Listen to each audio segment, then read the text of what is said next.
आपके साथ अनुपमा झा। नमस्कार, आपके साथ मैं हूं सबीना तामंग देशमुख। देश और दुनिया की तमाम बड़ी जरूरी खबरों पर पूरी अपडेट के साथ हम हाजिर हैं। नमस्कार, मैं हूं आपके साथ शिवानी पांडे और देश का सबसे भरोसेमंद चैनल न्यूज 18 इंडिया देख रहे हैं आप।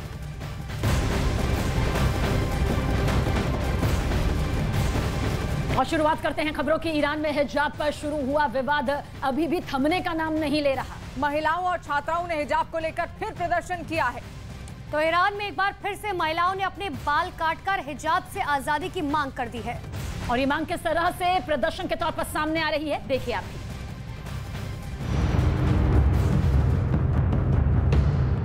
ईरान में जब से महसा अमीनी की मौत हुई है तब से ऐसी तस्वीरें रोज सामने आ रही हैं।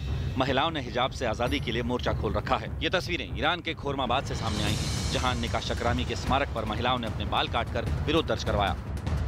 इस दौरान महिलाएं लगातार इस्लामिक कानून के खिलाफ नारेबाजी करती दिखी। 17 साल की निका शकरामी की मौत तब हो गई थी जब वो हिजाब के खिलाफ प्रदर्शन कर रही थी। ईरान में इन प्रदर्शनों से निपटने के लिए सरकार बल का इस्तेमाल कर रही है, तो ये प्रदर्शन भी फैलता जा रहा है। अलग अलग शहरों में हो रहे इस प्रदर्शन में अब स्कूल में पढ़ने वाली छात्राएं भी शामिल हो चुकी हैं।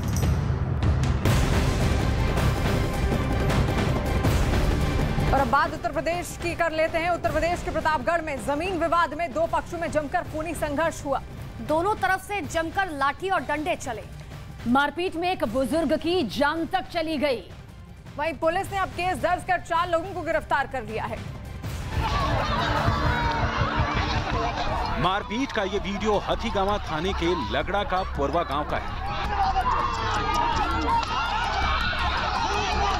बताया गया कि काफी दिनों से दोनों पक्षों में जमीन विवाद चल रहा है। वहां अचानक दोनों पक्ष आपस में भिड़ गए। दोनों ओर से जमकर लाठी डंडे चले। मारपीट में महिला भी डंडे बरसाती नजर आई। वीडियो देख ऐसा लगा कि दोनों पक्ष एक दूसरे को मारने पर आमादा हों। इस दौरान एक बुजुर्ग के सिर में डंडा लग गया और वो जमीन पर गिर गया। काफी देर तक बुजुर्ग जमीन पर पड़ा रहा। आनन फानन में उसे अस्पताल ले जाया गया, जहां डॉक्टरों ने उसे मृत घोषित कर दिया। घटना में 10 से ज्यादा लोग घायल हुए हैं। पुलिस ने मुकदमा दर्ज कर 4 लोगों को गिरफ्तार किया है।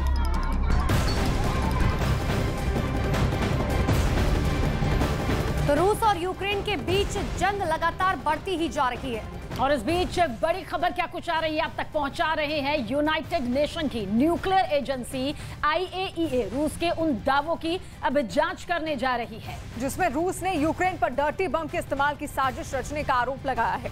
दावा तो ये भी किया जा रहा है कि इस जांच के लिए IAEA की टीम यूक्रेन में 2 जगहों का दौरा करेगी।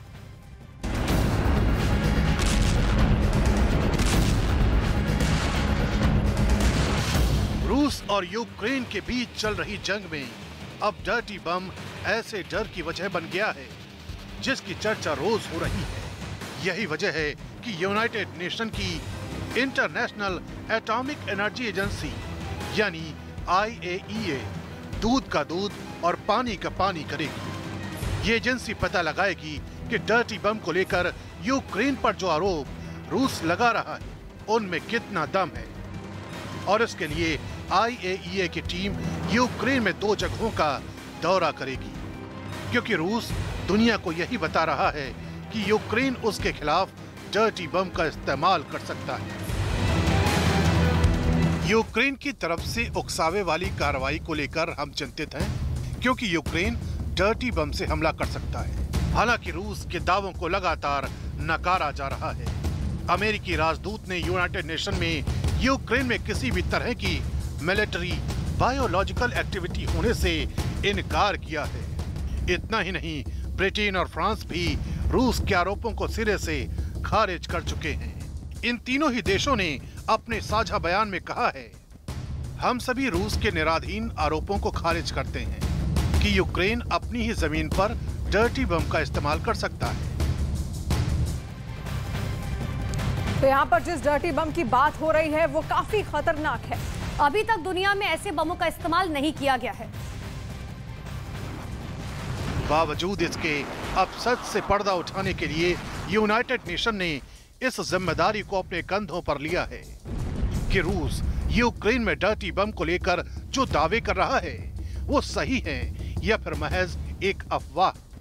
दरअसल डर्टी बम ऐसे हथियार को कहा जाता है जिसे डायनामाइट जैसे परंपरागत विस्फोटकों और यूरेनियम जैसी रेडियो एक्टिव से तैयार किया जाता है। आमतौर पर इसे आतंकवादियों का हथियार माना जाता है, लेकिन अभी तक दुनिया में ऐसे बमों का इस्तेमाल नहीं किया गया है। हालांकि इनका परीक्षण जरूर किया जा चुका है।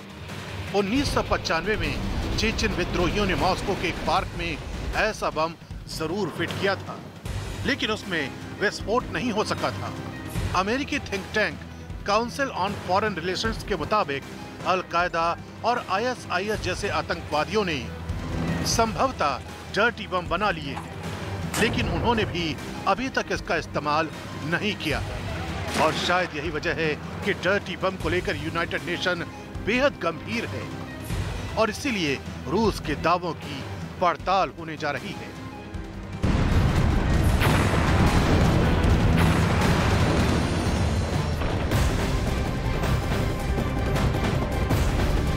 वहीं यूपी के ललितपुर से लेंगे खबर, जहां से फायरिंग की बेहद हैरान कर देने वाली खौफनाक तस्वीरें सामने आई, जहां पर एक युवक ने हवाई फायरिंग करते हुए उसका वीडियो सोशल मीडिया पर अपलोड कर दिया। अब पुलिस फिलहाल मामले की तलाश कर रही है और आरोपी की तलाश में जुट गई है।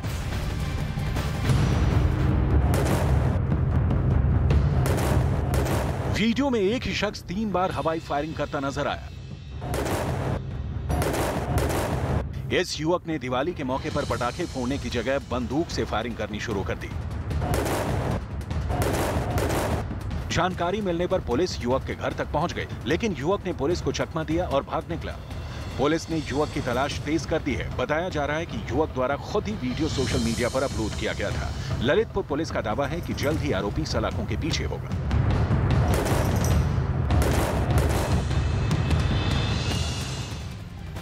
और पाकिस्तान की अब बात करते हैं। पाकिस्तान के पूर्व प्रधानमंत्री इमरान खान का हकीकी आजादी मार्च वो निकाल रहे हैं।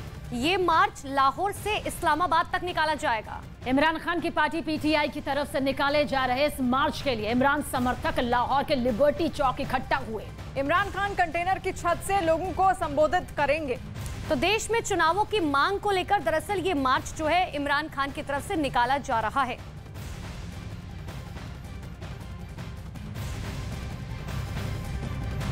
तो पाकिस्तान की शहबाज सरकार के खिलाफ पूर्व PM इमरान खान ने शुरू किया हकीकी आजादी मार्च। उसकी 3 तस्वीरें आपको दिखाते हैं। इमरान सरकार पर संसद भंग करके चुनावों के ऐलान की दरअसल मांग की जा रही है। और हकीकी आजाद मार्च लाहौर से इस्लामाबाद तक निकाला जाएगा। इमरान समर्थक लाहौर के लिबर्टी चौक जुटे हुए हैं। इस दौरान इमरान खान के समर्थकों में काफी ज्यादा जोश दिखाई दिया, जिसकी 3 तस्वीरें आपको दिखा रहे हैं इस मार्च की।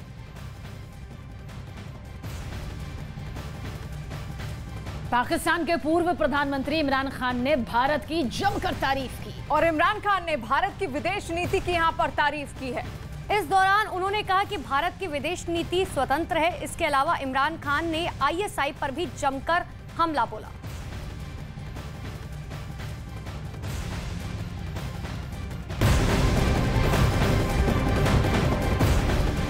और इस बीच रूस से एक बड़ी खबर निकलकर सामने आ रही है। वहां पर एक Su-30 एयरक्राफ्ट के क्रैश हो गया है। दरअसल ये हादसा जो है वो रिहायशी इलाकों में हुआ है, जिसकी वजह से 8 से ज्यादा घरों को नुकसान पहुंचा है। ये बहुत बड़ी खबर जो कि रूस से सामने आ रही है इस वक्त आपके सामने। हालांकि फायर और रेस्क्यू की टीम अब राहत और बचाव के काम में तेजी से जुट गई है। और इसके साथ ही एयरक्राफ्ट बनाने वाली कंपनी ने नुकसान की भरपाई के लिए मुआवजे का ऐलान भी कर दिया है। तो बहुत बड़ी खबर आपको बता रहे हैं रूस से, ये बड़ी खबर जहां पर Su-30 एयरक्राफ्ट जो है वो क्रैश हुआ है। फिलहाल वहां पर राहत और बचाव की टीम जो है वो पहुंच चुकी है, लेकिन ये तस्वीरें देखिए किस तरीके से दर्दनाक तस्वीरें निकलकर सामने आई।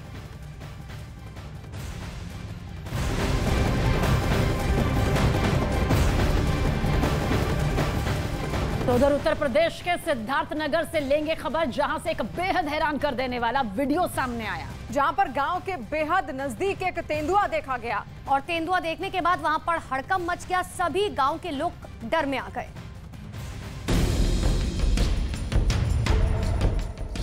असल में डुमरियागंज के सोनबरसा गांव के पास तेंदुआ देखा, जिसको देखते ही वहां मौजूद लोगों ने तेंदुआ की तस्वीर अपने मोबाइल में रिकॉर्ड कर ली और सोशल मीडिया पर वीडियो वायरल कर दिया। हालांकि तेंदुआ आने की खबर से इलाके के आसपास के गांव में दहशत का माहौल है और लोग काफी डरे हुए हैं। खेत के बीचों बीच मौजूद विशाल तेंदुआ बेखौफ होकर इधर उधर आता जाता दिखा, जिसकी जानकारी गांव वालों ने तुरंत वन विभाग को दी। लेकिन ग्रामीणों का कहना है कि सूचना देने के काफी देर बाद वन विभाग की टीम घटना स्थल पर पहुंची, जिसकी वजह से तेंदुआ वहां से चला गया। हालांकि वन विभाग के कर्मचारी तेंदुए की तलाश कर रहे हैं, लेकिन उसके न मिलने की वजह से गांव वाले काफी डरे हुए हैं।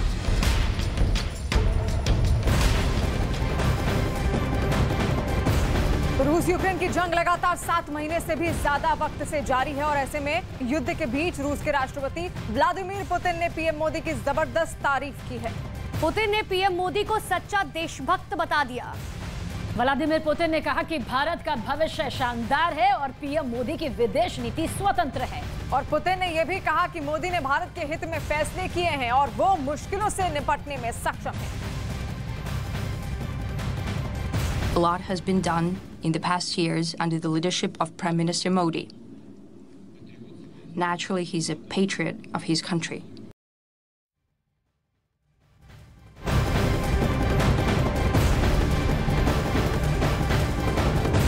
तो रूस के राष्ट्रपति पुतिन ने प्रधानमंत्री नरेंद्र मोदी की दिल खोलकर तारीफ की है। क्या कुछ उन्होंने कहा, ये आपको बताते हैं। दरअसल रूसी राष्ट्रपति व्लादिमीर पुतिन ने प्रधानमंत्री नरेंद्र मोदी की जमकर खुलकर तारीफ की और कहा कि भारतीय प्रधानमंत्री सच्चे देशभक्त हैं। तो यहाँ पर देखिए, तारीफ करते हुए उन्होंने अगली बात ये कही कि अपने लोगों के हितों के लिए मोदी की स्वतंत्र विदेश नीति है और अंतर्राष्ट्रीय मामलों में और ज्यादा बढ़ेगी भारत की भूमिका, ये उनका कहना था तारीफ करते हुए। तो प्रधानमंत्री नरेंद्र मोदी की जमकर तारीफ करते हुए यहाँ पर पुतिन नजर आए। 3 बड़ी बातें आपको बताई हमने जो प्रधानमंत्री नरेंद्र मोदी के लिए पुतिन की तरफ से कही गई।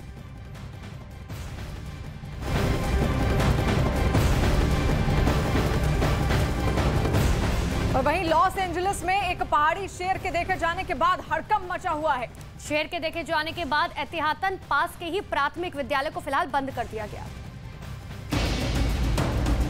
वीडियो को गौर से देखिए। पुलिस अधिकारी और वाइल्ड लाइफ रेस्क्यू के कर्मचारी अपनी गन ताने खड़े हैं। अधिकारी इस मौके की ताक में हैं कि कब शेर दिखे और वो उसे ट्रैंकुलाइज करें, लेकिन शेर ने भी जैसे अधिकारियों को छकाने का मन बना लिया था।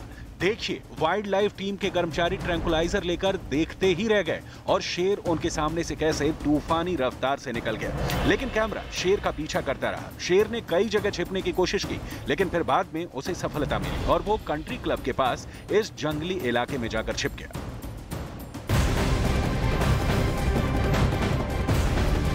झारखंड के दुमका से लेंगे एक बड़ी खबर, जहां पर एक बड़ा हादसा हुआ है। एलपीजी गैस से लदे एक टैंकर में आग लग गई, जिसके बाद जोरदार धमाका हुआ। आग की चपेट में 3 यात्री बस जलकर जो है वो राख हो गई। दरअसल टैंकर की चपेट में आने की वजह से यह हादसा हुआ और इस हादसे के चलते एक शख्स की जान तक चली गई, 3 लोग झुलस गए। घटना स्थल को देख अंदाजा लगाया जा सकता ही है कि आग कितनी भीषण होगी।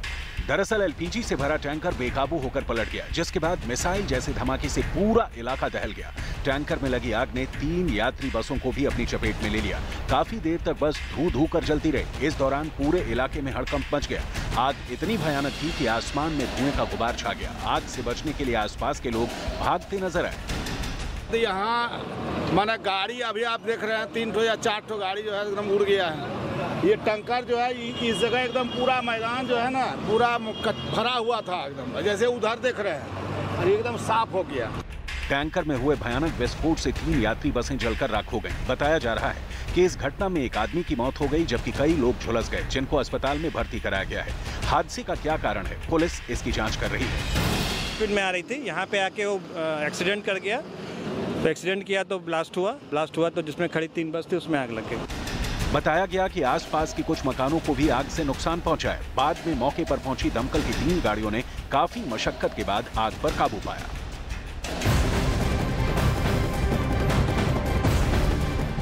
रूस और यूक्रेन के बीच चल रही जंग अब किसी भी वक्त भयानक मोड़ पर पहुंच सकती है, क्योंकि अब पुतिन सीधे अमेरिका और नेटो देशों को टारगेट करने लगे हैं। अब पुतिन ने अमेरिका पर आरोप लगाते हुए कहा कि अमेरिका की ही शह की वजह से यूक्रेन रूस से चर्चा के लिए तैयार नहीं। यूक्रेन युद्ध को लेकर दुनिया के मन में कई सवाल चल रहे हैं। लोग जानना चाहते हैं कि आखिर क्यों तबाही के इस दौर की शुरुआत हुई है। लोग समझना चाहते हैं कि आखिर इस जंग का असर क्या होने वाला है। लोग ये भी जानना चाहते हैं कि कौन इस जंग की आग में लगातार घी डालने का काम कर रहा है। लेकिन अगर रूस के राष्ट्रपति व्लादिमीर पुतिन की माने तो यूक्रेन को उकसाने के पीछे कोई और नहीं बल्कि वही अमेरिका है जो इस वक्त यूक्रेन की ढाल बनकर रूस के सामने खड़ा हुआ है। पुतिन का यह भी आरोप है कि पश्चिमी देशों की बदौलत ही आज एक बार फिर परमाणु हथियारों की चर्चा होने लगी है। Скажу, в чем она заключается. Ну, я уже говорил о том, что вот этот диктат западных стран, их попытка надавить на всех участников международного общения, в том числе на нейтральные или дружественные нам страны, заканчивается ничем. पुतिन ने ब्रिटेन को भी आड़े हाथों लिया है। उन्होंने पूर्व प्रधानमंत्री लिज ट्रस को टारगेट करते हुए कहा है कि परमाणु हथियारों को लेकर ब्रिटेन लगातार उकसाने वाले बयान देता रहा है। В разговоре с представителями прессы. Да, в Великобритании ядерная держава, в обязанности премьера-министра входит возможное применение, и я сделаю это. Ну, это не дословно, да, но близко к тексту. Я к этому готов. Ну как, понимаете, и никто ведь никак не отреагировал. Ну, допустим, она ляпнула там, девушка как немножко не в себе. Ну как можно такие вещи говорить публично? Сказала, но поправили бы ее. तो पुतिन यही नहीं रुके, उन्होंने पश्चिमी देशों पर रूस को बदनाम करने का आरोप भी लगा डाला। रूस ने यह भी दावा किया कि यूक्रेन में जो कुछ भी हो रहा है उसके पीछे कोई और नहीं बल्कि पश्चिमी देशों की ताकत है। इतना ही नहीं, पुतिन ने यह भी आरोप लगाया है कि पश्चिमी देशों की ही शय पर रूस को विश्व बिरादरी में बदनाम करने की साजिश रची जा रही है। Способность начала повышаться. Мы пытались выстроить отношения и с ведущими странами Запада, и с НАТО. Посыл был один. Давайте перестанем быть врагами. Давайте жить дружно. Давайте вести диалог, укреплять доверие, а значит и мир. Мы были абсолютно искренними, хочу это подчеркнуть. यानी पुतिन सीधे सीधे नेटो देशों और अमेरिका को यूक्रेन युद्ध के लिए दोषी बता रहे हैं। यही वजह है कि पुतिन और बाइडेन के बीच तनाव की लहर अब और तेज हो सकती है और अगर ऐसा हुआ तो यूक्रेन में चल रही जंग की आग बेकाबू हो जाएगी।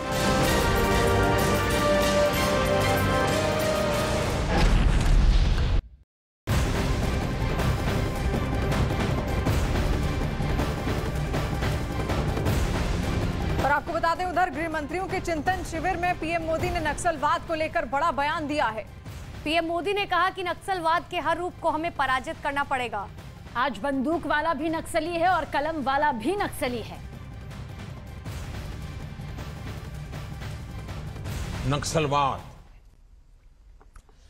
नक्सलवाद के हर फॉर्म को हमने पराजित करना पड़ेगा जी। बंदूक वाला भी है और कलम वाला भी नक्सलवाद है। हमें इन सब का काट निकालना पड़ेगा जी। हमारी युवा पीढ़ी को भ्रमित करने के लिए ऐसी बचकाना बातें कर करके चल पड़ते हैं लोग और इतना नुकसान देश को हो रहा है और आने वाले दिनों में कोई संभाल नहीं पाएगा जी। और इसलिए हमने जैसे नक्सल प्रभावित जिलों पर फोकस किया है उसी प्रकार से उन्होंने अब अपना इंटेलेक्चुअल दायरा उन जगह पे पहुंचाने का प्रयास किया है जो आने वाली पीढ़ियों में विकृत मानसिकता पैदा कर सकते हैं, एक दूसरे के प्रति द्वेष पैदा कर सकते हैं। और अब बात कर लेते हैं उत्तर प्रदेश की। उत्तर प्रदेश के महोबा से लूट की दिल दहला देने वाली एक घटना सामने आई है, जहां बंदूक की नोक पर कुछ लुटेरों ने पेट्रोल पंप पर लूट की इस वारदात को अंजाम दिया, जिसका वीडियो भी सामने आया। वीडियो में 4 बदमाश पेट्रोल पंप पर मौजूद कर्मचारी के साथ मारपीट करते दिख रहे। दावा किया गया कि देर रात चारों बदमाश गाड़ी में पेट्रोल भरवाने बहाने से आए थे और फिर उन्होंने पंप पर मौजूद कर्मचारी को अपना निशाना बना लिया। चारों के हाथ में हथियार थे जिसकी मदद से लुटेरों ने कर्मचारी को धमकाया और वहां मौजूद कैश अपने कब्जे में कर लिया। लूट की घटना वहां लगे सीसीटीवी में कैद हो गई, जिसका वीडियो सामने आने के बाद देर रात हुई लूट की घटना की जानकारी मिली जो एनएच कबरई थाना क्षेत्र के ओम प्रकाश फिलिंग स्टेशन के नजदीक है।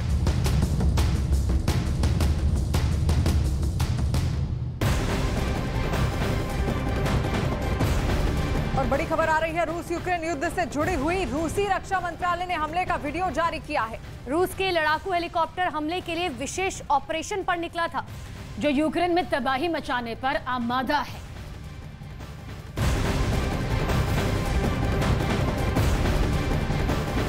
एक और बड़ी खबर आपको पुणे से बता दें। मुंबई पुणे हाईवे पर एक ट्रक में अचानक से भीषण आग लग गई। काफी देर तक ये ट्रक धुधू कर जलता रहा। हालांकि आग कैसे लगी कोई वजह अभी तक साफ नहीं हो पाई है। कुछ ही देर में आग ने पूरे ट्रक को अपनी चपेट में ले लिया। यह आग इतनी भीषण थी कि उसकी लपटें कई फीट ऊपर तक उठने लगी और वहां धुएं का गुबार उठने लगा। आग लगने की खबर मिलने के बाद हाईवे पर हड़कंप मच गया। काफी देर तक लंबा जाम लगा रहा, फिर धीरे धीरे ट्रैफिक निकलने लगा। दमकल विभाग को आग की सूचना दी गई, लेकिन दमकल कर्मी के पहुंचने से पहले ही ट्रक जलकर राख हो गया। ट्रक में लगी आग ने हाईवे किनारे खड़े पेड़ों को भी नुकसान पहुंचाया है। अच्छी बात यह रही कि आग लगते ही टैंकर में बैठे लोग किसी तरह बाहर निकल आए, जिससे उनकी जान बच गई। और उधर मध्य प्रदेश के मुरैना में पुलिस ने एक बड़ी कार्रवाई को अंजाम दिया, जहां पर पुलिस प्रशासन ने कार्रवाई करते हुए कुख्यात इनामी डकैत के घर पर बुलडोजर चलाया, जिसकी तस्वीरें भी सामने आई। इनामी डकैत गुड्डा गुजर के खिलाफ कार्रवाई करते हुए उसके सक्रिय सदस्य कल्ला गुजर के अवैध मकान को जमींदोज कर दिया गया। इस दौरान भारी मात्रा में इलाके में पुलिस बल भी दिखा, जिसने पूरे इलाके को छावनी में तब्दील कर दिया था। जिसके बाद बुलडोजर चलाकर डकैत के घर को देखते ही देखते बुलडोजर की मदद से मलबे में तब्दील कर दिया गया। बता दें कि इससे पहले भी इनामी डकैत गुड्डा गुजर के गैंग के सदस्यों पर कार्रवाई की जा चुकी है और ये तीसरा मौका था जब डकैत कल्ला गुजर का अवैध मकान तोड़कर डकैतों के खिलाफ मुरैना पुलिस ने बड़ी कार्रवाई की है।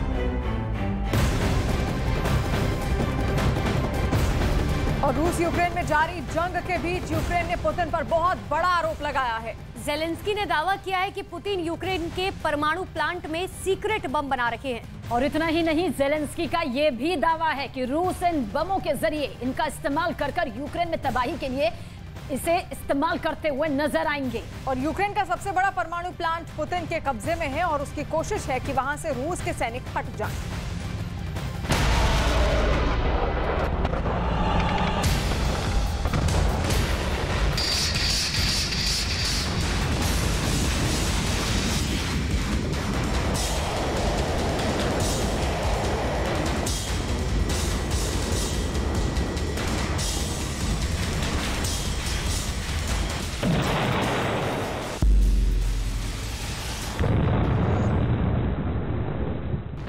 रूस और यूक्रेन में जारी जंग के कई महीने बीत जाने के बाद एक बार फिर यूक्रेन दहशत में है। ज़ेलेंस्की को डर है कि पुतिन केवल मिसाइलें दागकर और बम बरसाकर ही नहीं रोकने वाले, बल्कि वो इस बार यूक्रेन में तबाही की हद पार करने के मूड में है, जिसके लिए मिसाइल और दूसरे खतरनाक हथियार काफी नहीं है, क्योंकि 9वें महीने में पहुंच चुकी यूक्रेन जंग का नतीजा निकलता नहीं दिख रहा।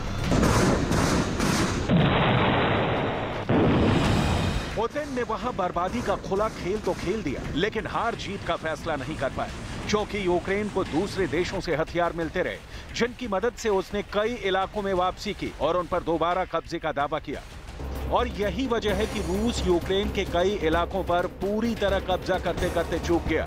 लेकिन अब खबर है कि वो यूक्रेन में विनाश के लिए सीक्रेट बम बना रहा है, वो भी कहीं और नहीं बल्कि ज़ैपोरिज़िया न्यूक्लियर प्लांट में, क्योंकि इस न्यूक्लियर प्लांट पर रूस का कब्जा है। यूक्रेन की कंपनी एनज़ोएटम का दावा है कि पुतिन ज़ैपोरिज़िया न्यूक्लियर प्लांट में सीक्रेट बम बना रहे हैं, जिसके लिए वहां रखी चीजों और रेडियो एक्टिव कचरे का इस्तेमाल कर रहे हैं। और ज़ेलेंस्की इससे पहले भी ऐसे आरोप लगा चुके हैं, पुतिन पर उंगली उठा चुके हैं। और इस बार उन्होंने मांग की है कि संयुक्त राष्ट्र के अधिकारी यूक्रेन के न्यूक्लियर प्लांट का दौरा करें ताकि सच बाहर आ सके।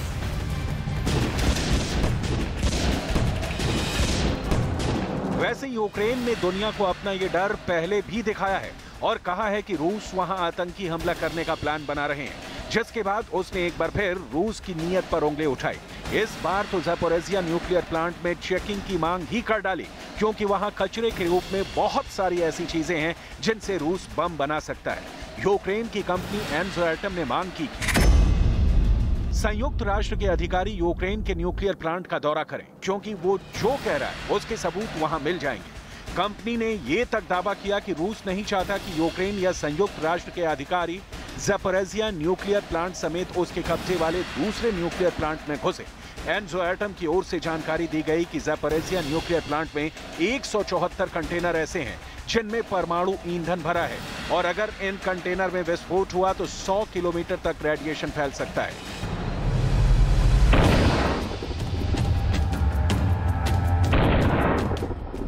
इन कंटेनर में विस्फोट हुआ तो एक ऐसी बर्बादी होगी कि उससे निपटना मुश्किल हो जाएगा और इसीलिए यूक्रेन इस बात का पता लगाना चाहता है कि वहां हो क्या रहा है। ज़ैपोरिज़िया न्यूक्लियर प्लांट यूरोप का सबसे बड़ा न्यूक्लियर प्लांट है। यूक्रेन जंग के शुरुआती दौर में ही रूस ने उस पर कब्जा कर लिया था, जिसके बाद यूक्रेन ने खूब हाथ पांव मारा, लेकिन रूस के सैनिकों को वहां से नहीं निकाल पाया। ज़ैपोरिज़िया में रूस और यूक्रेन के बीच भीषण जंग भी हुई। कभी रूस ने यूक्रेन पर आरोप लगाया कि वो प्लांट पर बम बरसा रहा है, तो कभी यूक्रेन ने रूस पर। रूस की सेना प्लांट के अंदर है और यूक्रेन के कर्मचारी प्लांट की देखरेख कर रहे हैं और यही बात यूक्रेन को परेशान कर रही है, क्योंकि उसे लग रहा है कि प्लांट में एक ऐसा बम तैयार किया जा रहा है जो किसी खतरनाक परमाणु बम से कम नहीं होगा।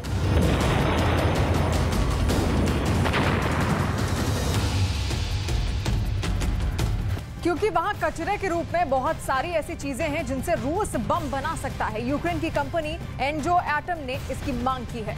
मांग करते हुए क्या कहा है वो आपको बताते हैं। संयुक्त राष्ट्र के अधिकारी यूक्रेन के न्यूक्लियर प्लांट का दौरा करें, क्योंकि वो जो कह रहा है उसके सबूत वहां मिल जाएंगे। कंपनी ने यह तक दावा किया है कि रूस नहीं चाहता कि यूक्रेन या संयुक्त राष्ट्र के अधिकार ज़ैपोरिज़िया न्यूक्लियर प्लांट समेत उसके कब्जे वाले दूसरे न्यूक्लियर प्लांट में घुसें। और वहीं एनर्जो एटम की ओर से जानकारी बकायदा दी गई कि ज़ैपोरिज़िया न्यूक्लियर प्लांट में 174 कंटेनर ऐसे हैं जिनमें परमाणु ईंधन भरा हुआ है और अगर इन कंटेनर में विस्फोट हुआ तो 100 किलोमीटर दूर तक रेडिएशन फैल सकता है।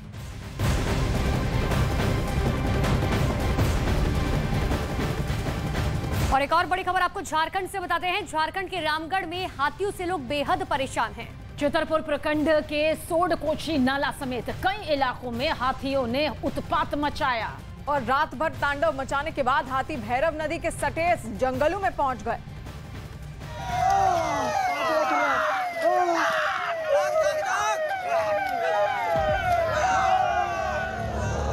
रात का अंधेरा, खौफनाक मंजर देखकर हर कोई डर जाए। 20 से ज्यादा हाथियों का झुंड देख ऐसे लगा कि ये कहीं धावा बोलने जा रहे हों। हाथियों के झुंड में हाथी के बच्चे भी शामिल थे।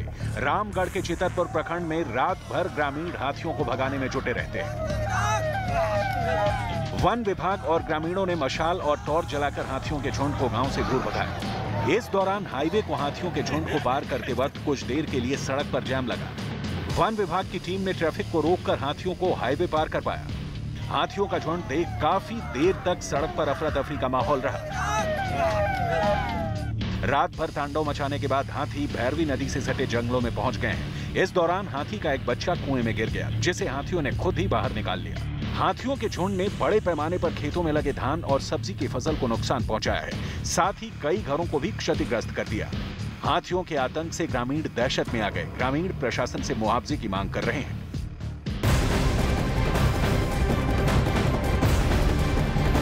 हैदराबाद से इस वक्त की बड़ी खबर, जहां पंजागुट्टा पुलिस ने कार से 70 लाख रुपए कैश बरामद किए और ये हवाला मनी बताई जा रही है, जिसके खिलाफ कार्रवाई करते हुए पुलिस ने 2 आरोपियों को अरेस्ट कर लिया। और ये जो 2 आरोपियों का अरेस्ट किया गया है, जिसमें से एक सहायक प्रोफेसर है। दावा ये किया जा रहा है कि द्वारकापुरी कॉलोनी में पुलिस वाहन चेकिंग कर रही थी और इस दौरान एक मारुति ब्रीजा चेक पॉइंट से गुजर रही थी। कार को देखकर पुलिस कर्मियों को कुछ शक हुआ और कार को तुरंत रोका गया। कार में 2 लोग सवार थे। इसके पास एक बैग भी मिला है। जब बैग खोला गया तो उसमें नोटों की गड्डियां थी।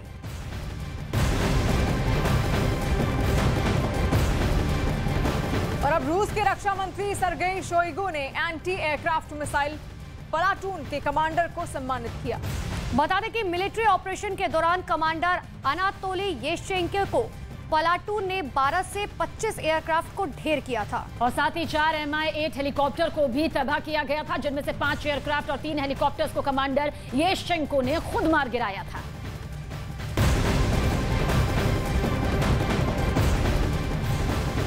तो वहीं उत्तर प्रदेश के बांदा जिले से हादसे की एक हैरान करने वाली खबर सामने आई, जहां तेज रफ्तार कार ने कहर बरपाया। मोटरसाइकिल सवार 2 लोगों को कुचला, जिनमें उनकी मौत हो गई, जबकि एक व्यक्ति बुरी तरीके से घायल हो गया। तेज रफ्तार कार ने मोटरसाइकिल सवारों को टक्कर मार दी, जिसके बाद 2 लोगों की मौत हो गई। हादसे के बाद गांव वालों ने थाने के बाहर जैम लगा दिया, जमकर हंगामा वहां पर शुरू कर दिया।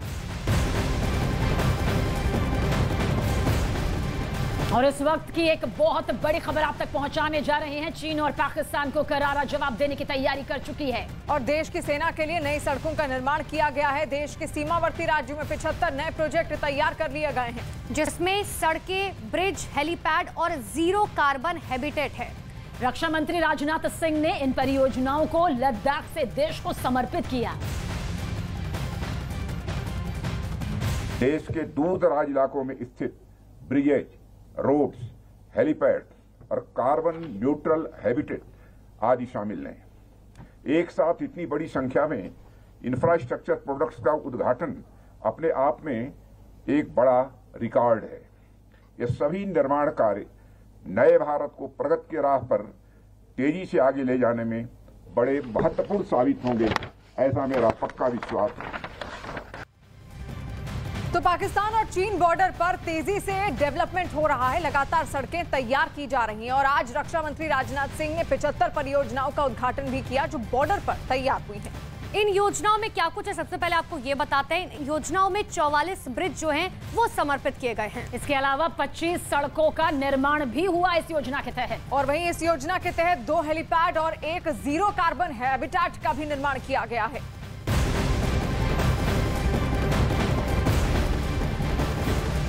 तो कोरोना लैब लीक क्यूरी एक बार फिर से सुर्खियों में आ गई है और इस बार अमेरिकी सीनेट ने एक सनसनीखेज रिपोर्ट जारी की है। सीनेट रिपब्लिकन कर्मचारियों ने एक रिपोर्ट तैयार की है, जिसमें दावा किया गया है कि कोरोना वायरस की उत्पत्ति चीन की वुहान लैब से हुई। रिपोर्ट में यह भी दावा किया गया है कि वायरस लैब से ही लीक हुआ था। इसके साथ ही रिपोर्ट में इस बात का जिक्र है कि वायरस किसी पशु से इंसान में नहीं आया था। रिपोर्ट में वहां की प्रयोगशालाओं में सुरक्षा खामियों का भी हवाला दिया गया।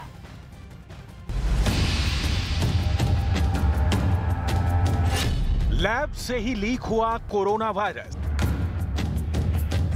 ड्रैगन ने ही बनाया महामारी वाला वायरस। अमेरिका की रिपोर्ट से एक बार फिर मचा हंगामा। एक बार फिर कोरोना पर हंगामा मच गया है।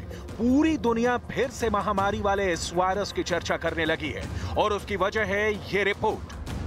35 पन्नों की यह अंतरिम रिपोर्ट पेश की है SARS-CoV-2 की उत्पत्ति का पता लगाने के लिए गठित अमेरिका की एक सेनेट समिति के रिपब्लिकन अल्पसंख्यक कर्मचारियों ने।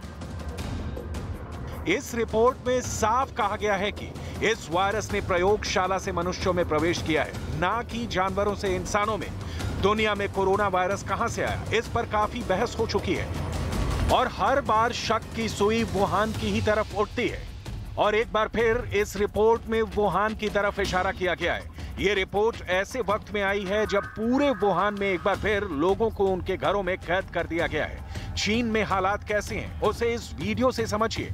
इस रिपोर्ट में क्रेन के जरिए एक आदमी को उठाया जा रहा है। जब इस तस्वीर पर सवाल पूछा गया तो अधिकारियों ने बताया कि शख्स कोरोना पॉजिटिव था, इसलिए सोशल डिस्टेंसिंग का पालन किया जा रहा था। वुहान ही वो शहर है जहां 2019 के अंत में दुनिया का पहला कोरोना केस मिला था और यहीं दुनिया में सबसे पहले लॉकडाउन लगा था। इस हफ्ते वुहान में कोरोना के 20 से 25 नए मामले दर्ज हुए हैं। 2019 में भी कोरोना का पहला केस मिलने के बाद वुहान में लॉकडाउन लगाया गया था।